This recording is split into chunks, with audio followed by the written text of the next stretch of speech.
ഒരു അമ്മയ്ക്ക് എപ്പോഴാണ് വയസ്സാകുന്നത് എന്ന് ആലോചിച്ചിട്ടുണ്ട്. മാധവിക്കുട്ടി എന്ന കമലാസുരയുടെ മിഡിൽ ഏജ് എന്നൊരു ഇംഗ്ലീഷ് കവിതയുണ്ട്. അതിലവർ പറയുന്നത്, ഒരമ്മ മധ്യവയസ്സിലെത്തുന്നത് ശരീരത്തിൽ ചുളിവുകൾ വരുമ്പോഴല്ല, പകരം അവരുടെ കുട്ടികൾ അവരോട് കയർത്ത് സംസാരിക്കാൻ തുടങ്ങുമ്പോഴാണ്. എവിടെ പോകുമ്പോഴും അമ്മയും വരണമെന്ന് കുട്ടികൾ ശാഠ്യം പിടിക്കുന്ന കാലം അത്രയും അവരൊരമ്മയാണ്.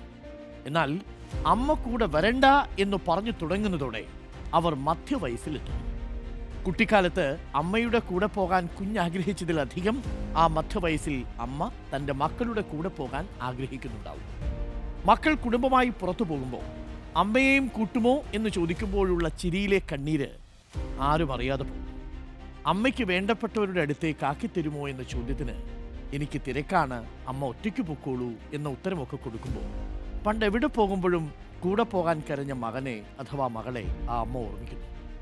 മിഡിൽ ഏജ് എന്ന കവിത കവി സച്ചിദാനന്ദൻ മലയാളത്തിലേക്ക് പരിഭാഷപ്പെടുത്തിയിട്ടുണ്ട്. അത് തുടങ്ങുന്നത് ഇങ്ങനെയാണ്: മധ്യവയസ്സ്.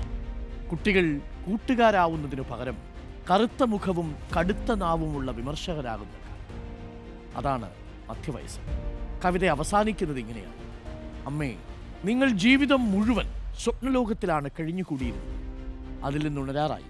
നിങ്ങൾക്കിപ്പോൾ അത്ര ചെറുപ്പമല്ലെന്നറിയാമല്ലോ എന്ന് നിങ്ങളെ നോക്കി വിളിച്ചു പറയുന്ന കാലം, അതാണ് മധ്യവയസ്സ്.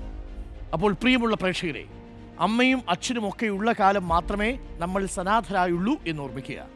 നിങ്ങളൊരു കുട്ടിക്കാലം ആഗ്രഹിക്കുന്നുണ്ടെങ്കിൽ നിങ്ങളുടെ കുട്ടിക്കാലം നിങ്ങൾ എത്ര മുതിർന്നാലും നിങ്ങളുടെ അച്ഛനും അമ്മയും ഉള്ള കാലത്തോളം ഉണ്ടാവും.